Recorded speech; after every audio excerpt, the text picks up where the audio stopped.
नमस्कार, अनादि टीवी देख रहे हैं आप। मैं हूं आपके साथ ऋषिका गुप्ता। हमारे खास कार्यक्रम छत्तीसगढ़ की बात हमारे साथ में आपका बहुत स्वागत है। आज बात छत्तीसगढ़ में चैतन्य बघेल की गिरफ्तारी पर कांग्रेस के आंदोलन की। छत्तीसगढ़ में बलौदाबाजार हिंसा मामले में कांग्रेस विधायक देवेंद्र यादव की गिरफ्तारी पर कांग्रेस का कोई बड़ा आंदोलन नहीं हुआ। वही शराब घोटाले में कवासी लखमा की गिरफ्तारी पर भी मामूली विरोध जताया गया, किंतु इसी घोटाले में छत्तीसगढ़ के पूर्व मुख्यमंत्री भूपेश बघेल के बेटे चैतन्य बघेल की गिरफ्तारी के खिलाफ कांग्रेस ने 33 जिलों में 2 घंटे तक चक्का जाम किया है। NH 30 पर जाम किया गया। ईडी और केंद्र सरकार के खिलाफ नारेबाजी की। मोदी शाह का पुतला दहन किया। कई जगह भारी बारिश के बीच सरकार के खिलाफ आंदोलन हुआ है। आर्थिक नाकेबंदी की। पूर्व मुख्यमंत्री भूपेश बघेल ने आरोप लगाया कि छत्तीसगढ़ में विष्णुदेव साय की सरकार को रमन सिंह के कार्यकाल में मुख्य सचिव रहे अमन सिंह और अडानी मिलकर अहमदाबाद से चला रहे हैं। बघेल ने कहा कि ये लोग छत्तीसगढ़ की संपदा को लूटना चाहते हैं। बस्तर में जंगल कट गए, तमनार में जंगल कट गए। षड्यंत्र के तहत जल जंगल जमीन को लूटा जा रहा है। आपको बता दें कि 18 जुलाई को भूपेश बघेल के बेटे चैतन्य बघेल को भिलाई से ईडी ने गिरफ्तार किया था। ईडी का आरोप है कि शराब घोटाले की रकम से चैतन्य को 16 करोड़ 70 लाख रुपए मिले हैं, जिसे रियल एस्टेट प्रोजेक्ट्स में इन्वेस्ट किया गया। ईडी की कार्रवाई को भाजपा ने कानून सम्मत बताते हुए पूर्व मुख्यमंत्री के पुत्र की गिरफ्तारी पर किए गए इतने बड़े आंदोलन पर सवाल उठाए। भाजपा विधायक और पूर्व मंत्री अजय चंद्राकर ने कांग्रेस को एक व्यक्ति पर केंद्रित बताते हुए पूछा है कि देवेंद्र यादव और कवासी लखमा की गिरफ्तारी पर आर्थिक नाकेबंदी क्यों नहीं की गई? क्या सचमुच ये आंदोलन बघेल परिवार पर केंद्रित था? और कांग्रेस के आंदोलन नेता पुत्रों की गिरफ्तारी के बाद इतने उग्र क्यों हो जाते हैं? आज की चर्चा इन्हीं प्रश्नों के आसपास रहेगी। पहले कुछ प्रतिक्रियाएं सुन लेते हैं। एक बात बताइए मुझको, इस प्रदर्शन का क्या उद्देश्य है? किस लिए कर रहे हैं? क्यों कर रहे हैं? पहले तो ये समझाइए। दूसरी बात है, देवेंद्र यादव जेल निरुद्ध थे, तब आंदोलन क्यों नहीं हुआ? वो विधायक नहीं थे। कवासी लखमा जी के ऊपर कार्रवाई हुई तो कोई जेल निरुद्ध नहीं थे, कोई कार्रवाई नहीं हुई, कोई आंदोलन नहीं हुआ, कोई नाकेबंदी नहीं हुई। इस नाकेबंदी से साबित हो गया कि पूरी कांग्रेस व्यक्ति के ऊपर केंद्रित है। जनता के प्रति उनकी कोई जवाबदेही नहीं है। जनता के मुद्दों पर कोई उसका लेना देना नहीं है। प्रदेश कांग्रेस कमेटी की बैठक में तय किया गया कि ईडी के खिलाफ नहीं बल्कि अडानी के खिलाफ। अडानी जिस प्रकार से छत्तीसगढ़ खनिजों को लूटने का काम कर रहे हैं और जिस प्रकार से छत्तीसगढ़ के जंगलों को उजाड़ने का काम कर रहे हैं, राजधानीकृत उन्होंने किया है। चाहे वो हसदेव की जंगलों को नष्ट करने की बात हो, चाहे तमनार के जंगल को नष्ट करने की बात हो, और जिस प्रकार से राज्य सरकार के संरक्षण में, उसके देखरेख में ये सब किया जा रहा है, जिसके विरोध में आज पूरे प्रदेश में आर्थिक नाकेबंदी की जा रही है। लेकिन जिस प्रकार से पूरे देश में हालात बने हैं कि विपक्ष के लोगों को टारगेट करके ये सारी कार्रवाई की जा रही है, जबकि आपको पता है कि इन्होंने राज्यसभा में उत्तर दिया था, उसके मंत्री ने 193 नेताओं के खिलाफ कार्रवाई की और उसमें दो व्यक्ति को प्रमाणित कर पाया। मतलब 1% इनका स्ट्राइक रेट नहीं है। तो पूरे देश की स्थिति ये है कि इसका दुरुपयोग राजनीति साधने के लिए खुद तो कुछ कर नहीं पा रहे हैं, जो विपक्ष में है उसकी छवि खराब करना, पार्टी की छवि खराब करना और तोड़ने का काम। और चलिए, अब इसी मुद्दे को लेकर हमारे साथ चर्चा के लिए जुड़ गए हैं भारतीय जनता पार्टी से प्रवक्ता आलोक सोनी। इसी के साथ कांग्रेस प्रवक्ता आशीष यादव हमारे साथ जुड़ गए हैं। साथ ही वरिष्ठ पत्रकार रमेश पांडे जी हमारे साथ जुड़ गए हैं। आप सभी का बहुत स्वागत है इस चर्चा में। आलोक जी, शुरुआत में आप ही के साथ करना चाहूंगी। देखिए, विरोध पहले से किया जा रहा है, प्रदर्शन पहले से किया जा रहा है और सवाल आप पर हर बार यही उठते हैं कि जो ईडी है वो केंद्र सरकार के इशारों पर काम करती है और केंद्र सरकार इन एजेंसियों का दुरुपयोग कर रही है। इसीलिए बार बार ये जो कार्रवाइयां हैं वो विपक्ष के ऊपर ही की जाती है। विपक्ष को एक तरह से टारगेट किया जा रहा है। उन्होंने कहा कि संसद में हम जिस दिन सवाल पूछने वाले थे अडानी अंबानी को लेकर, उसी दिन चैतन्य बघेल की गिरफ्तारी हो गई। तो ऋषिका जी, आपके सभी दर्शकों को, साथ ही प्रवक्ता और वरिष्ठ पत्रकार जी को, आपको भी मेरा नमस्कार। देखिए, ये सर्वविदित है, छत्तीसगढ़ का इस वक्त बच्चा बच्चा जो है वो जानता है कि पिछले 5 वर्षों में कांग्रेस शासन काल में भूपेश बघेल जी के मुख्यमंत्रित्व काल में उनके द्वारा कितने घोटाले, चाहे शराब की घोटाले की बात करूं या लेवी घोटाले की बात करूं या कोयला घोटाले की बात करूं, उसके अलावा अगर मैं युवाओं के साथ जो छल किया गया मैं उसकी बात करूं, पैसे लेकर के या अपने लोगों को नियुक्ति दी गई पीएससी जैसी संस्था में, तो आज ये छत्तीसगढ़ की जनता ने देख लिया, छत्तीसगढ़ की जनता ने ठान लिया और यही ठान करके कांग्रेस को सत्ता से सीधे बाहर किया है। हर चुनाव में कांग्रेस को मुक्की खानी पड़ी है और आज कांग्रेस की स्थिति ये हो गई है कि आज स्वयं कांग्रेस के अंदर कितनी कांग्रेस है उन्हें ढूंढने की आवश्यकता है। ये भूपेश बघेल जी की कांग्रेस है, ये चरणदास महंत जी की कांग्रेस है, या टीएस बाबा की कांग्रेस है और या फिर दीपक बैज जी की कांग्रेस है। कभी भूपेश बघेल जी जो है वो जाते हैं वहां पर प्रदर्शन करने के लिए जाते हैं, वन की कटाई के लिए प्रदर्शन करने जाते हैं और उसकी खबर जो है कांग्रेस के प्रदेश अध्यक्ष को नहीं होती है, उसके लिए आपस में सर फुटबॉल की स्थिति आती है। तो देखिए जो जिस तरह की नाटक और नौटंकी कांग्रेस इस वक्त कर रही है खबरों में बने रहने के लिए और अपने अस्तित्व के लिए और परिवारवाद की जो पार्टी है, देखिए पहले ये गांधी परिवार के लिए जो है सारा कुछ जो भी नाटक नौटंकी करते आ रहे हैं, गांधी परिवार के आगे पीछे ही पूरी ये पार्टी जो है वो चल रही है, उनके इर्द गिर्द ही चक्कर लगा रही है। उसके बाद प्रदेश में देखिए तो आज भूपेश बघेल जी के सुपुत्र यदि ना वो राजनीति से कहीं से भी प्रेरित है ना राजनीति में स्थापित है भूपेश बघेल जी के पुत्र, अगर उनको यदि ईडी ने हिरासत लिया है, उनका नाम आया है, अरबों रुपए के घोटाले में नाम आया है और ईडी ने यदि कार्रवाई के तहत हिरासत में लिया है, उसके अगेंस्ट में आज कांग्रेस पार्टी जो है वो धरना प्रदर्शन कर रही है, आम जनता को परेशान कर रही है, आम जनता के लिए तकलीफ काम कर रही है और आर्थिक नाकेबंदी, ये एक प्रकार से राज्य को भी नुकसान होगा, राज्य की जनता को भी नुकसान होगा। जब इस तरह की ढकोसलेबाजी यदि आप करते हैं, नाटक नौटंकी करते हैं, तो ये जनता जो है ये सर्वविदित है, जानती है कि किस तरह की जो काम आपने किए हैं उसी का उत्तर, उसी की परिणति आपको रही, आपके हाथ से सत्ता गई है। आप फिर से वो सब करते रहेंगे, जनता के असली मुद्दों से कनेक्ट नहीं करेंगे। और देखिए आज आप नाम क्या दे रहे हैं, आपके सुपुत्र घोटाले में गिरफ्तार हो रहे हैं भूपेश बघेल जी, और आप नाम दे रहे हैं अडानी अंबानी। अडानी अंबानी क्या किसी और देश से आए हुए हैं? भारत देश की ये कारोबारी है ना, तो उनसे क्या परेशानी है? और जिस अडानी अंबानी की कांग्रेस शासन में या भूपेश बघेल जी कांग्रेस के नेता बात करते हैं, उनको परमिशन देने वाले वो खुद है। 2019 में, 2022 में, 2023 में वन कटाई के लिए परमिशन जो है कांग्रेस शासन काल में दिया गया, इसके पुख्ता सबूत है। जन सुनवाई की गई, शासन के द्वारा आदेश पारित किया गया, और सिर्फ केवल यहाँ नहीं, राजस्थान में भी जिस वक्त कांग्रेस की सरकार थी, तो सारा कर्म कांग्रेस कर रही है और हम उसका विरोध नहीं कर रहे हैं कि आपने अडानी अंबानी को क्यों परमिशन दिया, क्यों नहीं दिया, लेकिन आप गलत बातों का विरोध कर रहे हैं। आप एक भ्रष्टाचारी के खिलाफ जो है जाकर के जनता को जो है बरगलाने की कोशिश कर रहे हैं, हम उसका विरोध कर रहे हैं कि ये जो दो फेस जो है, दो चेहरा जो अपना रखा है कांग्रेस को, उसे उतार फेंकना चाहिए, मैं समझता हूं। ठीक है आशीष जी, जवाब दीजिए। देखिए, और जिस तरह से ये कहा जा रहा है, भूपेश बघेल ने भी ये कहा कि हम जिस दिन सवाल करने वाले थे अडानी अंबानी को लेकर, हम उसको लेकर आंदोलन करने वाले थे, उससे पहले ईडी को भेज दिया गया और चेतन बघेल की गिरफ्तारी हो गई। लेकिन देखिए पूरी अगर इसकी टाइमलाइन देखी जाए, जनवरी में आपके पूर्व आबकारी मंत्री जो हैं उनकी गिरफ्तारी होती है, जो पूर्व IAS अधिकारी है वो पहले से जेल में है, उनकी बेल को लेकर कितनी दिक्कतें हो रही हैं। इस तरह से कम आधा दर्जन जो नामजद लोग हैं उनसे पूछताछ हो रही है और उन्हीं की पूछताछ में 100 करोड़ का ट्रांजैक्शन सामने आ गया। फिर आप कैसे कह सकते हैं कि इसका पूरा कनेक्शन आपके विधानसभा के सवालों से है? कैसे आपको लग रहा है कि यह पूरा षड्यंत्र है? देखिए ऋषिका जी, बात ऐसी है कि भारतीय जनता पार्टी सरकार में जब से आई है केंद्र में, उनको एक खिलौना मिला है, पॉलिटिकल टूल, जिसका नाम है ईडी। जब भी इनको दिक्कत होती है, ये ईडी को ऐसे छोड़ देते हैं जैसे किसी खिलौने में चाबी भरकर छोड़ दिया गया हो। सबसे पहली बात, 2019 से जांच चल रही है ईडी शराब घोटाले में। 2019 से 2019 से नहीं है। पहली बात तो आशीष जी आपकी जानकारी में बता दूं, शराब घोटाले की जो बात हुई है, शराब घोटाला जो हुआ है 2023 से इसकी जांच चल रही है ना।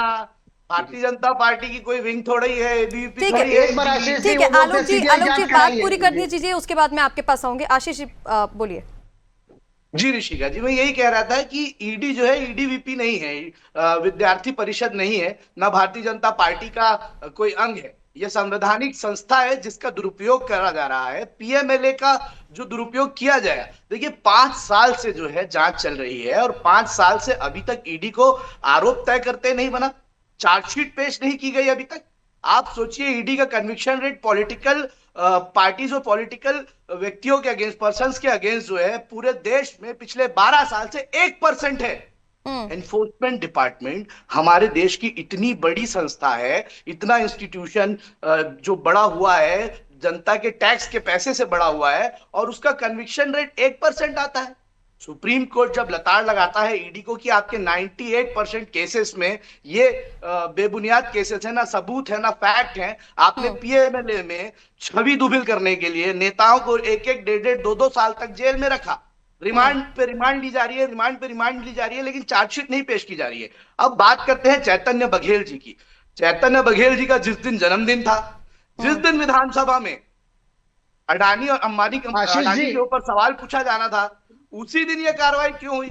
इससे पहले भी तो कार्रवाई की जा सकती है। तो मैं कह रही हूँ, इससे पहले भी तो कार्रवाई हुई है ना आशीष जी। देवेंद्र यादव जी को देख लीजिए, कवासी लखमा को देख लीजिए। उस समय आप लोगों ने क्यों आंदोलन नहीं किया? उस समय तो आप सड़कों पर नहीं उतरे, उस समय तो आपने थोड़ा बहुत विरोध प्रदर्शन किया होगा, लेकिन अब तो आपने आर्थिक यहाँ पर प्रदर्शन कर दिया है।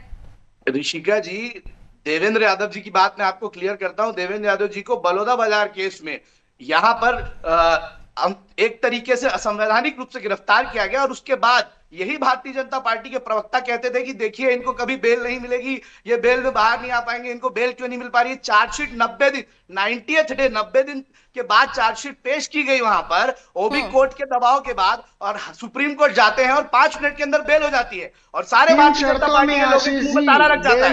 तब भी हम सड़कों पे थे, तब भी हम सड़कों पर लड़ाई लड़ रहे थे। देवेंद्र यादव के लिए हर जिले में कार्यक्रम किया गया। वैसे ही भूपेश बघेल हमारे नेता हैं, पूर्व मुख्यमंत्री हैं, अगर उनके बेटे जो कि निर्दोष है, नॉन पॉलिटिकल बैकग्राउंड से आते हैं, उनको केवल और केवल इसीलिए जेल में डाल दिया गया क्योंकि वो मुख्यमंत्री, पूर्व मुख्यमंत्री के बेटे हैं। और कवासी लखमा जी क्या है? कन्विक्शन रेट पे बात क्यों नहीं करती है? और Bharatiya Janata party washing machine के बारे में क्यों नहीं बताती है? लखमा जी क्या है? भारतीय जनता पार्टी उन लोगों को, उन नेताओं को क्लीन चिट दे देती है क्या जो भारतीय जनता पार्टी ज्वाइन कर लेते हैं? दबाव बनाने के लिए एक नया खिलौना मिल गया है क्या इनको? क्यों उनके लिए आशीष जी इन सवालों का भी जवाब दीजिए। देखिए, मैंने आपसे पूछा, आपने कहा कि देखिए आप भूपेश बघेल भी आपकी पार्टी के नेता, उनके बेटे की गिरफ्तारी हुई, आप लोग आर्थिक नाकेबंदी पे उतर आए, लेकिन देवेंद्र यादव के समय पर ऐसा क्यों नहीं हुआ? कवासी लखमा भी आप ही की पार्टी के हैं और वो भी काफी वरिष्ठ, उनके समय पर ऐसा क्यों नहीं हुआ? ये सवाल तो पूछे जाएंगे ना आपसे, इसको लेकर भी जल्दी से जवाब दीजिए। मैं इसका बहुत जिम्मेदारी से जवाब दे रहा हूँ। भारतीय जनता पार्टी अपनी नैरेटिव सेट करने और आभा मंडल बनाने की जो स्ट्रैटेजी उससे बाहर नहीं आएगी। मैं आपको एक एक फोटो और वीडियोस दिखाता हूं। मैं खुद जो है भिलाई विधानसभा से आता हूं, मेरे विधायक है देवेंद्र यादव, और हमने सड़कों पर एक एक जिले में जाकर, बलौदा बाजार में जाकर हर जगह प्रदर्शन किया, हर जगह सरकार का पुतला फूका, हर डिबेट में जो है मुखरता से बोले। सचिन पायलट से लेकर बड़े बड़े नेता देवेंद्र यादव जी से मिलने आए और पूरा प्रतिनिधिमंडल उनके साथ कांग्रेस पार्टी एकजुट खड़ी रही। तब भारतीय जनता पार्टी को खड़े होते देखा नहीं। ठीक है आलोक जी, इसका जवाब इस पर रिएक्शन में आपसे लूंगी। रमेश जी भी हमारे साथ बने हुए हैं। ठीक है आशीष जी। रमेश जी, मैं सीधा आपके पास आ रही हूँ, कैसे आप इस आंदोलन को देख रहे हैं? देखिए, देवेंद्र यादव की भी गिरफ्तारी हुई थी, कवासी लखमा की भी इसी केस में उनसे भी काफी समय पूछताछ हुई, गिरफ्तारी हुई, लेकिन उस समय पर किसी तरह की कोई आर्थिक नाकेबंदी नहीं हुई। जो भी प्रदर्शन हुए, छोटे मोटे जो भी विरोध किए गए हैं, वो तो पहले से होते आ रहे हैं ना, वो प्रदर्शन भी पहले से होते आ रहे हैं। कांग्रेस तो लगातार कह रही है कि ईडी का दुरुपयोग किया जा रहा है, केंद्र सरकार ईडी का दुरुपयोग कर रही है, लेकिन अभी जब पूर्व मुख्यमंत्री के बेटे की गिरफ्तारी होती है तो सड़कों पर कांग्रेस कार्यकर्ता बड़ी संख्या में उतर आते हैं, आर्थिक नाकेबंदी हो जाती है। हम देख रहे हैं 2 दिन से किस तरह की तस्वीरें सामने आ रही हैं। ऋषिका जी, देखिए पूरे घटनाक्रम को आप देखें। अभी मैं आप द्वारा चलाई गई क्लिप जिसमें भूपेश बघेल जी बोल रहे थे, उसको मैंने सुना। भूपेश बघेल जी ने कहीं यह नहीं कहा कि यह आंदोलन उनके बेटे की गिरफ्तारी के विरोध में है या ईडी के विरोध में है। उन्होंने कहा कि ये आंदोलन अडानी और अंबानी के गलत कार्यों के विरोध में है। अब चर्चा मेरे ख्याल से इसी विषय पर होनी चाहिए। इस विषय में न तो चैतन्य बघेल है, लेकिन सर भूपेश बघेल ने जो कहा वो तो हमने भी सुना, दर्शकों को भी सुनाया, लेकिन जब कार्यकर्ता सड़कों पर उतरते हैं तो वो तो ईडी के खिलाफ ही नारेबाजी करते हैं। उन्होंने अडानी अंबानी के खिलाफ तो नारेबाजी की नहीं, उन्होंने तो बोला कि ईडी का दुरुपयोग हो रहा है। मेरी बात पूरी होने दीजिए। अब रही बात ईडी का, तो भूपेश बघेल ने नाम ही नहीं लिया। उन्होंने कहा ईडी के खिलाफ कोई प्रदर्शन नहीं है और उनके बेटे के खिलाफ भी ये कोई प्रदर्शन नहीं है, उनका भी उन्होंने नाम नहीं लिया। चर्चा यहाँ अडानी और अंबानी की ही होनी चाहिए। अगर कार्यकर्ता भूपेश बघेल की बात नहीं मान रहे हैं तो कांग्रेस के कार्यकर्ता जाने की क्यों नहीं मान रहे हैं भूपेश बघेल की बात? उनको ही मानना चाहिए कि ये आंदोलन केवल अडानी और अंबानी के खिलाफ हो रहा है। अब सवाल उठता है, अडानी और अंबानी जो ये छत्तीसगढ़ में खदान ले रहे हैं या और कुछ भी कार्य कर रहे हैं, तो अपने मन से तो कोई काम नहीं कर रहे हैं। उसका एक रूल है, उसका रेगुलेशन है, और माइनिंग्स का ऑक्शन होता है, सेंट्रल गवर्नमेंट से ऑक्शन होता है, और कोई एक जगह नहीं है। ये तो सारी प्रक्रिया एक सुनियोजित प्रक्रिया के तहत होती है। उसमें आप ये कहने का अडानी खुद आकर के जंगल काटने लगे, अंबानी खुद आके जंगल काटने लगे, तो ये बात कहीं से भी मैच नहीं करती। उसके लिए एक पूरी प्रक्रिया है। अपने ढंग से जब पूरी प्रक्रिया पूरी होने के बाद ही ये कार्रवाई होती है। अब सवाल ये उठता है कि अचानक अडानी और अंबानी से कांग्रेस का प्रेम क्यों उमड़ पड़ा? ये बात समझ में नहीं आती। अगर कांग्रेस को मीटिंग करनी थी तो विधानसभा से पहले भी ये मीटिंग हो सकती थी, क्योंकि अडानी और अंबानी की गतिविधियां तो सालों से जारी है, कोई नई बात नहीं है। तो अब ये बात समझ में, एक बात सब जरूर समझ में आ रही है, जो भूपेश बघेल जी का मैंने कुछ समाचार पत्रों में खबर देखी, उनका बयान सुना। उन्होंने वहां दिल्ली में जाकर के जो कांग्रेस पार्टी के बड़े नेता हैं उनसे मिल करके कहा कि मुझे इस बात की खुशी है कि चैतन्य बघेल के खिलाफ मोदी और अमित शाह के इशारे पर कार्रवाई हो रही है।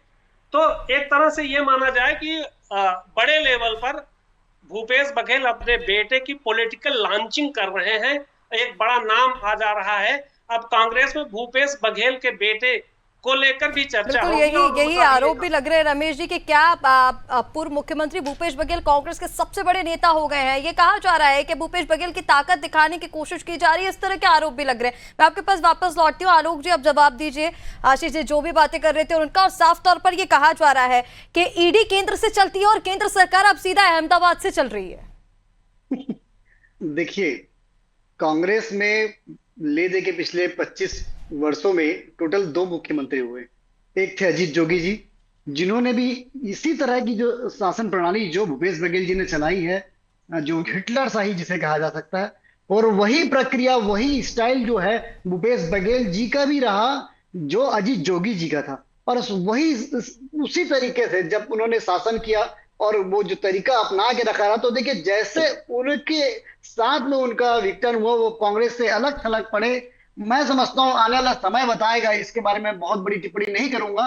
ये कांग्रेस पार्टी है, एक परिवार के पीछे चलने वाली पार्टी है। पहले गांधी परिवार के पीछे चले, आज छत्तीसगढ़ में उन्हें पता है कि जो बड़े मजबूत नेता जिन्हें पूर्व मुख्यमंत्री रहे, चूंकि स्वाभाविक है एक मुख्यमंत्री जब होते हैं तो आपका एक पहुंच बड़ा होता है, आपका ऑरा बड़ा होता है, आपके समर्थक बड़े स्तर पे होते हैं, इसलिए कांग्रेस पार्टी आज उनके साथ में खड़ी हुई है, जबकि गिरफ्तारी उनके पुत्र की हुई है। और सबसे बड़ी चौंकाने वाली और सबसे बड़ी बात यह है कि आज इतनी बड़ी राष्ट्रीय पार्टी एक भ्रष्टाचारी के पीछे में इस तरह के इतने बड़े आंदोलन को यदि मूर्त रूप देती है, तो ये कहीं ना कहीं दर्शाता है कि आपका कितना बड़ा नैतिक पतन इस वक्त कांग्रेस पार्टी का हो चुका है। और यही मैसेज जो है वो जनता में जा रहा है। क्यों आप 2 बात कर रहे हो? क्यों आप 2 अर्थी बातें कर रहे हो? क्यों आप दो चेहरे दिखा रहे हैं? एक बार जब लखमा गिरफ्तार होते हैं, आपके पूर्व मंत्री थे, इसी कारण से गिरफ्तार होते हैं, आबकारी मामले पे गिरफ्तार होते हैं, तब किसी भी कांग्रेस पार्टी का, किसी भी बड़े नेता का इस तरह का धरना प्रदर्शन,